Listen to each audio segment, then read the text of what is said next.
नमस्कार मित्रांनो, पाहूया दिवाळी या सणाविषयी निबंध.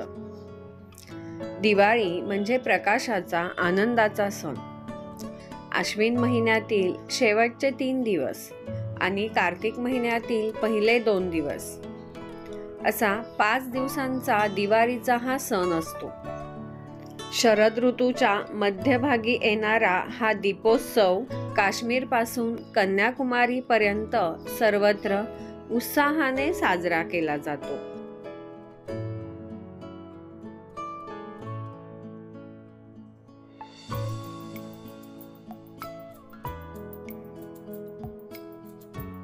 दिवाळीच्या आधीपासूनच फराळाचे पदार्थ तयार करण्याचे काम सुरू होते. मित्र, नातेवाईक यांना भेटण्याचा, शुभेच्छा देण्याचा हा काळ असतो. याशिवाय आधी आश्विन शुद्ध द्वादशीला वसुबारसही साजरी करतात. वसुबारसेच्या सायंकाळी गायीची पूजा करतात. गायीला आपण गोमाता मानतो. तिची उपयुक्तता ओळखूनच गायीची पूजा करण्याची प्रथा पडली आहे. दिवाळीचा पहिला दिवस म्हणजे धनत्रयोदशी.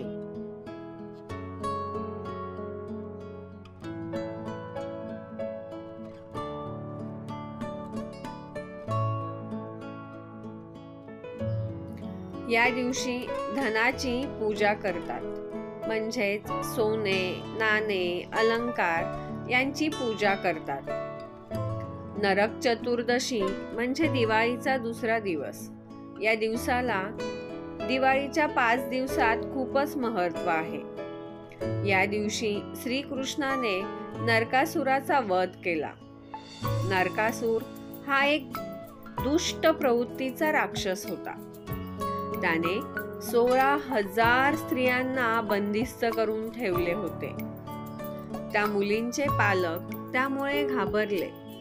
त्यांनी श्रीकृष्णाची भेट घेऊन आपले दुःख सांगितले. श्रीकृष्णाने त्यांचे दुःख दूर करण्याची जबाबदारी घेतली. नरकासूर आणि श्रीकृष्ण यांचे युद्ध झाले. श्रीकृष्णाने नरकासुराचा वध करून सगळ्या स्त्रियांची सुटका केली.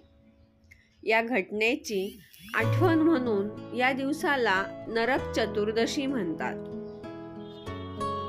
तिसरा दिवस लक्ष्मी पूजनाचा असतो. या दिवशी अमावस्या असते. व्यापारी मंडळी या दिवशी आपल्या दुकानात लक्ष्मी पूजन करतात.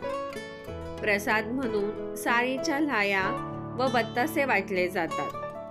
घरोघरी लक्ष्मी पूजन करतात.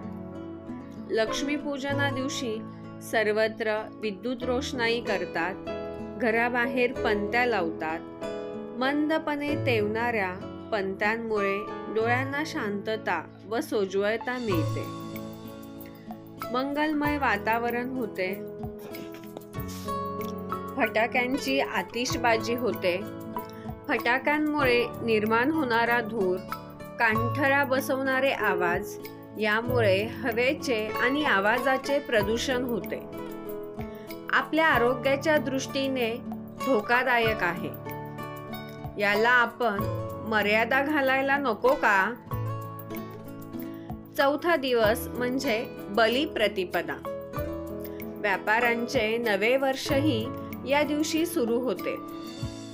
फार पूर्वी बळी नावाचा राजा होता.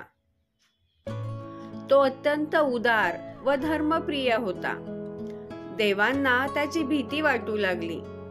बळीराजा आणि वामनाची कथा प्रसिद्ध आहे. भाऊबीज, दीपावलीचा शेवटचा दिवस. बहीण आणि भावाच्या पवित्र प्रेमाची साक्ष देणारा दिवस म्हणजे भाऊबीज. हा दिवस बहीण भावाच्या भेटीचा, बहिणीने भावाला ओवाळण्याचा म्हणून याला भाऊबीज हे नाव पडले. दिवाळीत आपण अनेक दीप लावतो आणि प्रकाशाची पूजा करतो. दिवाळीचा सण आपल्याला प्रेमाचा, ऐक्याचा संदेश देतो. आपण दिवाळी हा सण साजरा करताना जास्त प्रमाणात वायू प्रदूषण आणि आवाजाचे प्रदूषण करणारे फटाके न फोडता पर्यावरणाचा विचार करून हा सण साजरा करूया. शुभ दीपावली. धन्यवाद.